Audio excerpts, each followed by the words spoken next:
Alors, le dernier témoignage de cette émission, c'est celui de Fabienne, pour essayer de comprendre peut-être un petit peu ce qui se passe après la vie. Bonsoir. Bonsoir. Bienvenue, vous avez 50 ans, vous vivez en Belgique. Vous avez vécu ce qu'on appelle une expérience de mort imminente. Oui. Et qu'avez-vous vécu lorsque vous aviez 12 ans? À l'âge de 12 ans, je suis diabétique. J'ai fait un coma en hyperglycémie qui a duré 12 jours. Et je me suis retrouvée j'étais dans la salle de réanimation. Je me suis retrouvée assise sur la table de réanimation. J'avais un interne en face de moi qui n'était pas à l'aise, le garçon. Il transissait parce qu'il devait me faire un tas d'examens, là. Et je lui ai dit, mais aie confiance en toi, ça va aller, allez, vas-y. Je voyais qu'il ne m'entendait pas. Et puis, je voyais tous les médecins qui s'affairaient autour de moi. Et à un certain moment, le médecin a dit, c'est terminé, on est occupé à la perdre. Et là, je me suis retrouvée au-dessus de mon corps. J'ai voulu voir mes parents. Qui attendait à côté? Qui attendaient, je ne sais pas, mais je voulais les voir. Et je me suis retrouvée, à ce moment-là, juste dans la pièce où ils étaient. Ils étaient occupés à se disputer, ils divorçaient. Et donc, ils se rejetaient la faute à l'autre. Et moi, j'ai voulu leur dire, mais ne vous inquiétez pas, moi, je vais bien. J'ai voulu toucher mon père, j'ai passé à travers mon père. Je n'arrivais plus à communiquer avec eux. Donc, je me suis dit, je n'ai plus rien à faire ici, il faut que je trouve un moyen de communiquer. J'ai revu tous les actes que j'avais posés. Je n'avais pas été bien méchante à 12 ans, bon.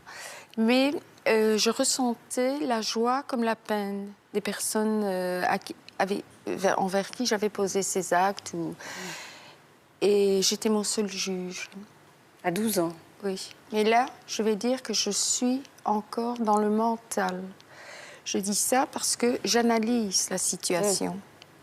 Et là, je me rends compte que je n'ai plus de corps, que je suis toujours en train de penser. Donc, je me dis, je vis. Je pense, je vis, je réfléchis, OK. Et à un moment, je me suis dit, il doit bien y avoir un point de sortie, une porte de sortie. Et j'ai vu un point de lumière. Et je dis, bon, ben voilà.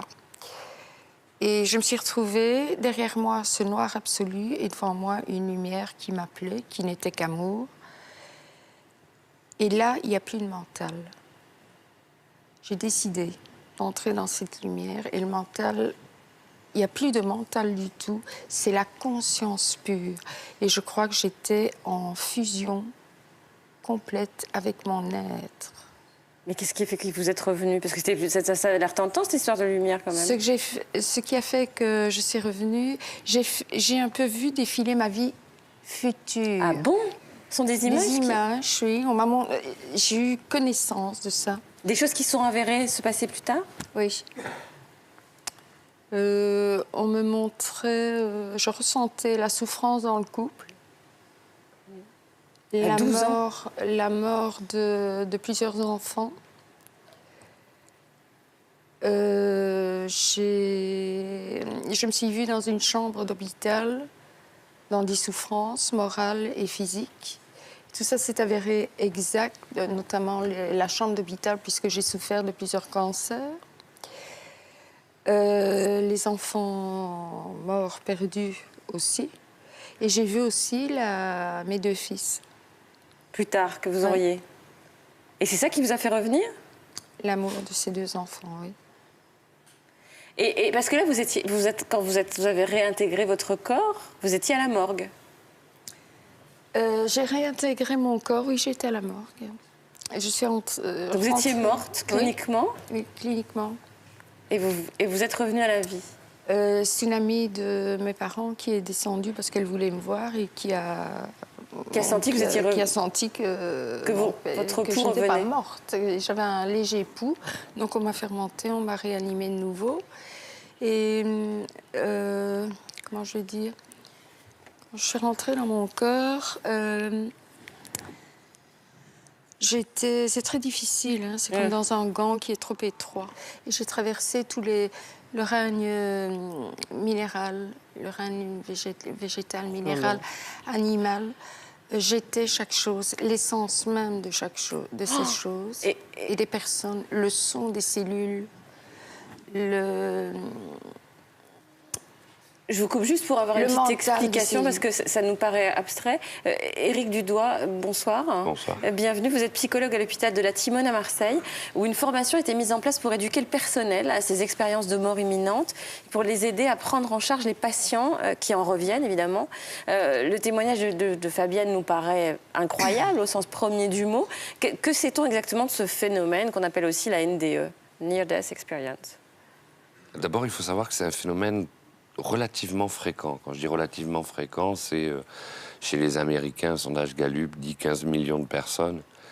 Et les derniers chiffres qu'on a en Europe, c'est entre 5 et 8 millions de personnes, ce qui fait déjà pas mal. Et qui disent toutes la même chose? Alors, toute la même chose, non. Les processus, les grandes lignes de ce qu'a dit madame sont dites. Le tunnel, la sortie hors du corps, une sensation de connaissance totale. On parle de gens qui sont morts cliniquement. Hein. Qui sont morts Tous, cliniquement. Alors, là, au niveau scientifique, on a très peu de témoignages sûrs sur la mort clinique. C'est-à-dire qu'en fait, on a un recueil de témoignages et on n'a pas les encéphalogrammes plats ou des choses comme ça. Cela dit, en sciences humaines, un recueil de témoignages très large, comme a fait M. Moody ou bien d'autres, je pense aussi au docteur Jourdan en France, montre qu'il y a quand même une pertinence du phénomène et qu'il y a là quelque chose à chercher. Et ça, c'est très très intéressant. C'est pour ça qu'au CHU La Timone, on s'est dit on va faire une recherche, aider avec d'autres et former le personnel soignant. Ça, c'est ailleurs, c'est dans une structure qui s'appelle Oxygem. Pouvoir justement former les gens à l'écoute, parce que... Oui, parce qu'on croit qu'ils sont dingues, faut dire la vérité. Pour dire c'est ça, tabou. oui. En plus, cette espèce d'image de pureté, de connaissance de l'eau, de minéral, de végétal, honnêtement, moi je suis devant ma télé, je fais... C'est normal. J'imagine que toutes les personnes à qui vous avez raconté ça... C'est pour ça que j'ai fait ma psychologie. Oui, non mais je comprends. Pour Hein. avoir une structure.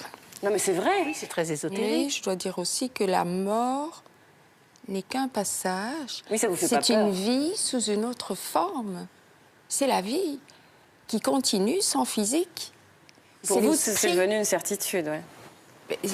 C'est une certitude. Vous parlez facilement de ces expériences, vous, Fabienne? Il m'a fallu longtemps pour en Bah oui. parler. Maintenant, j'ai les pieds posés bien sur terre.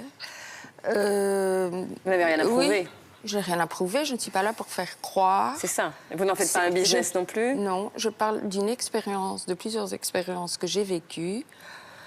C'est tout. Maryse Vaillant, pour conclure, quand on a frôlé la mort, quand on n'est pas mort, qu'est-ce qui devient essentiel?